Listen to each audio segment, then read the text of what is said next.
Good afternoon. My name is Jessica Morse, and I'm a senior studying health science in Sargent, and this project has been advised by Professor Bria Dunham. I'm very excited to introduce you to my Keystone project, an in-depth analysis of feminist mobilization and reproductive and sexual health interventions in Bihar, India. But before we discuss my research, I actually want to take a step back and discuss some royal drama with you all. Of course, I'm talking about Harry and Meghan versus William and Kate, two families who are constantly pitted against one another in the media. They're constantly accused of feuding with one another, and it feels like everything they do is interpreted as a sneaky slight against the other couple. The situation I want to discuss is a comment made by Harry back in 2019, where he was accused of throwing massive shade at William and Kate. For what? As many couples do, Meghan and Harry made a decision about how many children they want. They decided on 2. Of course, because William and Kate already had 3 children at this point, Meghan and Harry's decision was seen to be condemning their larger family size. The media focused so heavily on the drama between these two families that we failed to properly address the issues in Prince Harry's justification for only wanting 2 children. They claimed to make this decision for the sake of the planet. This is becoming more common to hear from young people starting their families. But why do we associate fewer children with the healthy planet? Why are we so obsessed with this idea of the nuclear family? It all leads back to neo-Malthusianism, which is the belief that population control through the use of contraception is essential for the survival of the human race. Prescribers to this belief incorrectly believe that we are here, at the point of crisis on Malthus' theory of population growth, ignoring the technological advancements that allow us to support our current population. Instead, the existence of famine, poverty, and resource strain is more due to this inequitable distribution of resources that leaves India, the second most populous country in the world, using less than 1/5 of the resources used by a country with 1/4 the population size.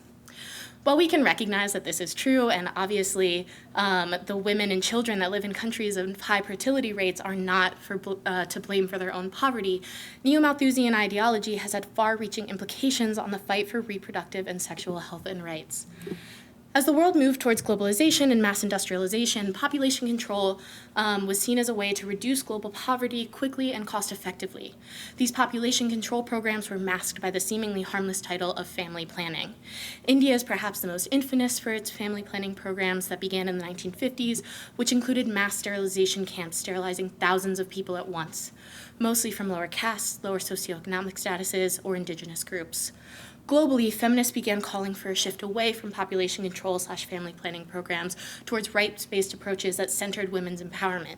A global movement gained momentum, resulting in paper victories at major international conferences in the 1990s that would eventually help to frame the Millennium Development Goals, which then become the Sustainable Development Goals, which is the current global development agenda and poverty alleviation agenda.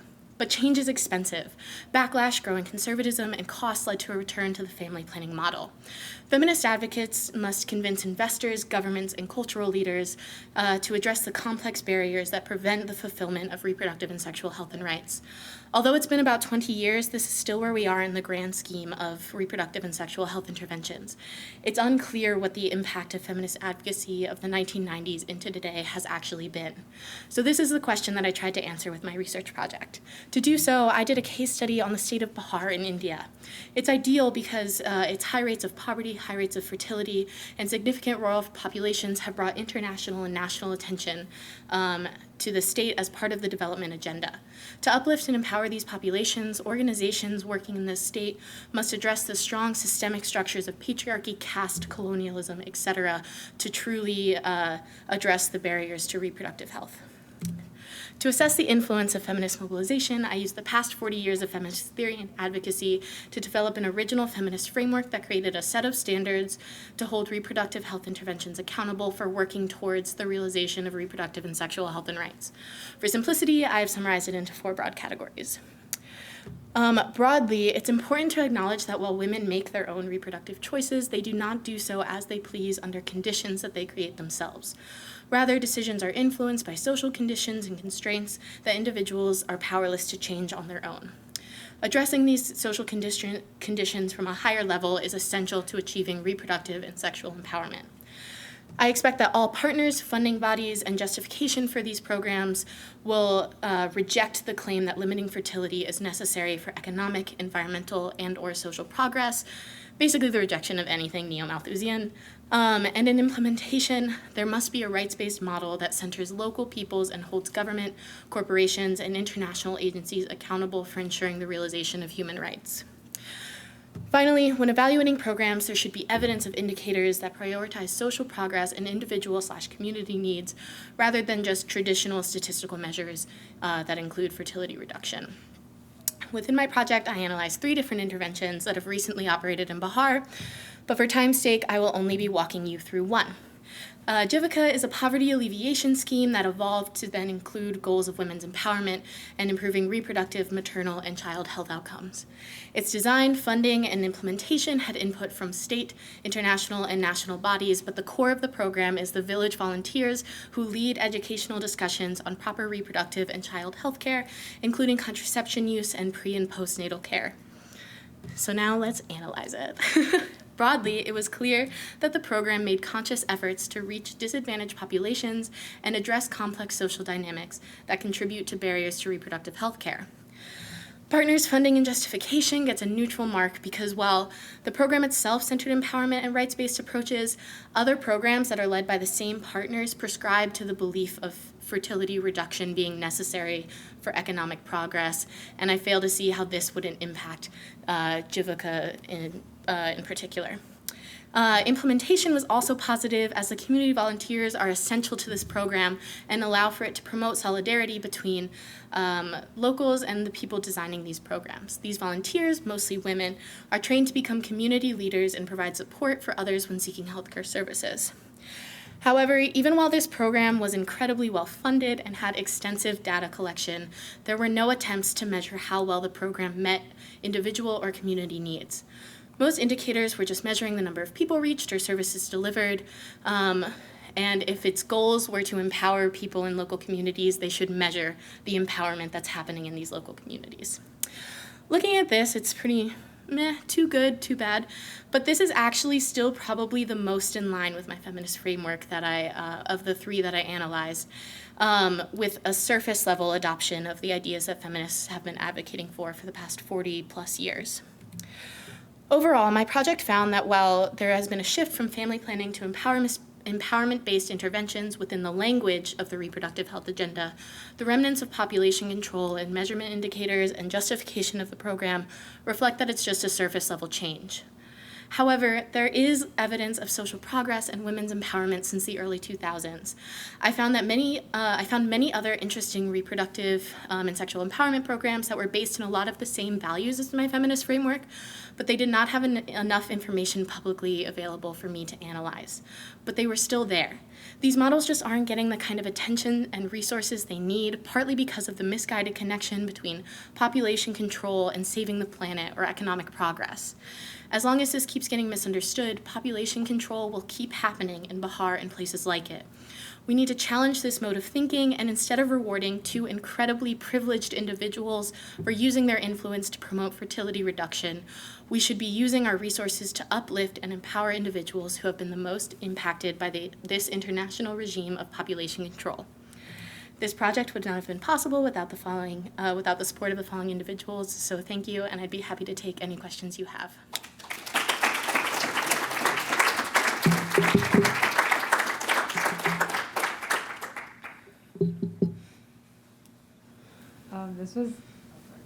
This was like an amazing presentation. Like, I'm so impressed by this. This was awesome. I was just wondering, how did you decide specifically on Bihar and I guess like on India in general?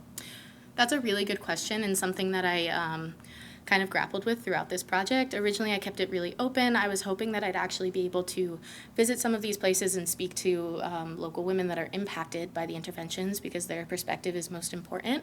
But because of the pandemic, I was no longer able to travel. But India is a place that I have already been with Sargent, and the conversations that I had with women while I was there about women's empowerment and how to kind of address these systemic injustices did inspire this project, so I figured that it would be a nice full circle moment to share a little bit of that story within this project. Thank you for your question. Hi, Professor Davidson. This is a fabulous presentation. I have to ask you about the continued salience and tenacity of Malthusian and neo-Malthusian thinking in this. And it seems to cut across political views, various kinds of other things that would separate out, right? Especially in terms of feminist understandings and sort of reproductive rights more broadly. So I wonder if you could just sort of think through with us, why, even though it's been proven wrong again and again and again, does Malthus somehow find his way in, even though it's not really Malthus? Like, why does that way of thinking find its way in into every corner of what we do in international development, including the things that you're concerned about? I honestly think just like from conversations I've had with some students in class, I think that the idea of limiting fertility is something that can also be done like in the West. And like, so we're kind of coming from these two different sides of like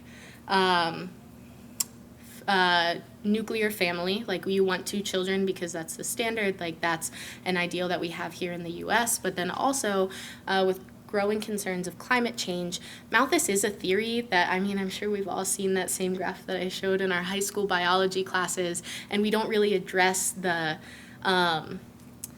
issues that go along with it and how that theory has been interpreted to lead these like regimes against women who are not the cause of this poverty or inequitable resource distribution. And so with growing concerns over the environment and then this theory that's so well practiced, it seems like something everybody can do is to plan their family size, especially here in the US where we have access to all of these reproductive and sexual health care services. But it's something easy to say for here, but it's just so complicated and convoluted, and nobody's thinking kind of beyond what's in the textbook and what implications this may have. Sorry. We have time for one more question.